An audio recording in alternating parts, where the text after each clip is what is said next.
Elsa Chavo is a woman who has strong opinions about women and their role they should have, both in work environments and in life. In an interview in 1934, Elsa said, "Women should charm men and a wife should support her husband." The best part about Elsa was that everything she did in her life stood by the statement that she has made. Elsa was working all throughout her life, and quite frankly, the work that she did, she had done, she didn't always and usually never got credit for. Elsa was born in Victoria, Australia. She moved with her family to South Africa, where she started acting a bit and then later went back to her home with her family, which was financed through her brother's earnings. When Elsa met Charles, one would say that her purpose in life was found. Charles was a successful man, and I would have to say that I think Elsa was a huge help in supporting and maintaining the success. It is said that in the biography about Elsa that during his work, she continued to work tirelessly with everything that was required. When Charles and Elsa moved, she did not act that much. Instead, she worked and still was given little credit. But it is mentioned how Elsa was given a bit of credit under a different name when she helped as a production assistant.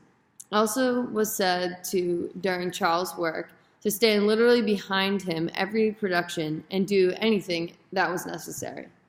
Her role expands when they include more jobs that Elsa partook in.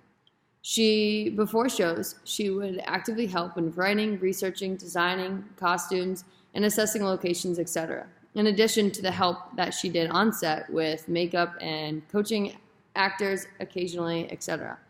Although her work does not stop here.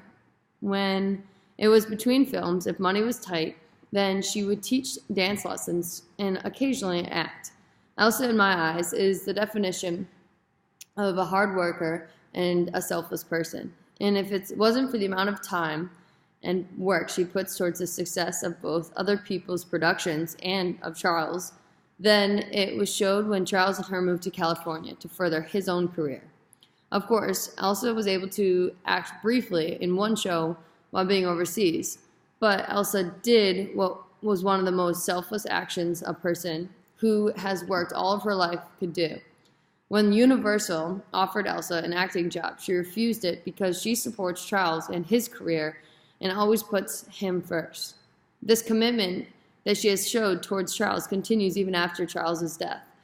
She continued to promote the Australian film and her husband's artistic contribution. Along with this, she collected and preserved films in the National Film Archive, which I am happy to say that Elsa was rewarded for her duties to the Australian film industry and was recognized with OBE award. I was watching a film earlier today about sustainability, and from this film I took away one quote that was said by a farmer who puts in almost the same amount of effort and commitment that Elsa has stood for. He said, "You should get to a certain point in your life where you realize that what you have done isn't just only for you." And I think Elsa is a huge reflection of this quote. And although they are both in different topics, it's the commonality of selflessness and consistency that stays the same. The significance that Elsa has on the early cinema is such that she has left her mark not through the things that she was credited for, but the help and the dedication to others and the work she puts behind stage and before productions to make such success occur. She did this even after a lifetime offers dream were presented to her.